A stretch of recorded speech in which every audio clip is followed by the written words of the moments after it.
हर हर महादेव। आप सभी भोजपुरी भाइयों को जेपी द्विवेदी का सत सत नमन। कोरोना के भयंकर महामारी में एगो पत्नी अपना पति से का कहतारी, रउआ सब सुनी और अपन लाल प्यार दुलार हमके दी। एहो पिया धोड़ो तो तजियारा जनिजा पुरबावा दूर होबा। एहो पिया धोड़ो तो तजियारा जनिजा पुरबावा दूर होबा। संगही में खोइल जाई खेतिया, संगही में कोइल जाई खेतिया। सगरो गजाना मन चूर होबा। एहो पिया दौड़ कहता जियारा जनिजा पुरबावा दूर होबा।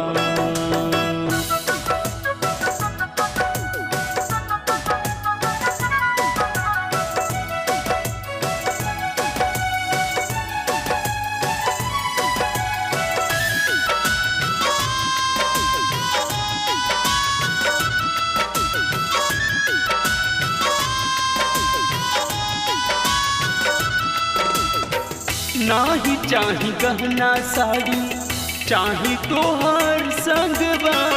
तोहरा के देखी देखी भरी हम मंगवा, भरी हम मंगवा।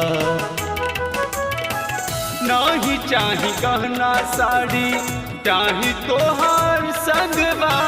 तोहरा के देखी देखी भरी हम मंगवा, भरी हम मंगवा। रुपिया के छोड़ी ना ललचिया, रुपिया के छोड़ी ना ललचिया। सब कर इहे दस तूर होबा।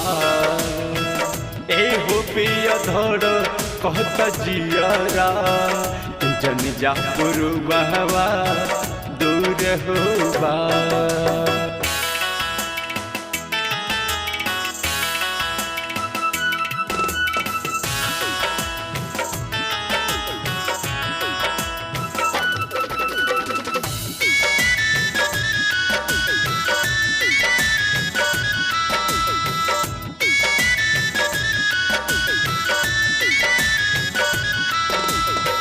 तू ही हमर हीरा मोती, तू ही हमार सोनवा। जनिजा कमाए बहरी फैलल बा करोनावा, फैलल बा करोनावा। तू ही हमार हीरा मोती, तू ही हमार सोनवा। जनिजा कमाए बहरी फैलल बा करोनावा, फैलल बा करोनावा। मैं हरी के बुझी ना दरदिया, मैं हरी के बुझी ना दरदिया। दिलवा बड़ी मजबूर होबा। एहो पिया धड़ कहता जियारा जनिजा पुरबावा दूर होबा।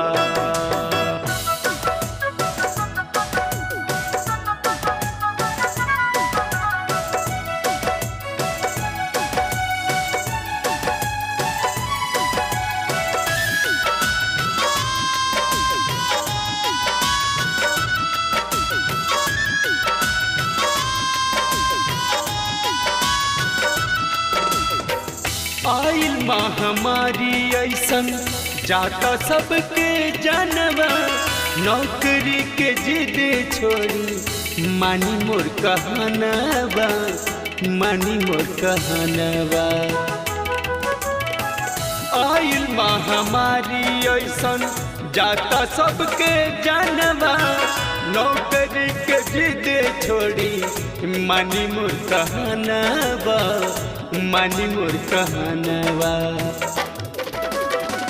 कुदरत के बदलल नजरिया, कुदरत के बदलल नजरिया। जेपी महादेव मशहूर होबा, एहो पिया धर कहत जियारा। जन जा पुरु बहवा दूर होबा।